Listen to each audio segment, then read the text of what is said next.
بتعمل ماسك البيض بالعسل القدرة وتيجي تسألني انا ريحة شعري وحشة ليه؟ وبعد كده انت عرفتي منين ان شعرك بيحب البيض ني؟ وانت خدتي رأيه؟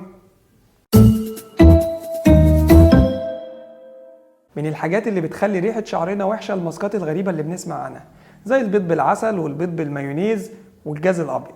عشان كده بنقول بلاش نستخدم الماسكات الغريبة دي، والأفضل ليها نستخدم الحاجات الطبية اللي بتكون روايحها كويسة. تاني حاجة ممكن تخلي ريحة شعرنا وحشة الكريمات والجل اللي بنستخدمه عشان نسرح شعرنا، والمشكلة دي منتشرة أكتر في الشباب، كان بيستخدم الجل يوم ورا التاني بدون ما يغسل شعره، بالتالي بتتكون طبقات فوق بعضها بتخلي ريحة الشعر وحشة. يفضل كل يوم بعد ما تستخدم أو تستخدمي الجل أو الكريم تغسليه من على شعرك. تالت سبب ممكن يعمل كده انك تغسلي شعرك وبعد كده تغطيه بحاجة، والمشكلة دي منتشرة اكتر ما بين المحجبات، بتغسل شعرها وبعد كده تلف الطرحة وتنزل على طول، وده بيعمل ريحة عفونة او كمكمة. عشان كده دايما بعد ما تغسلي شعرك نشفيه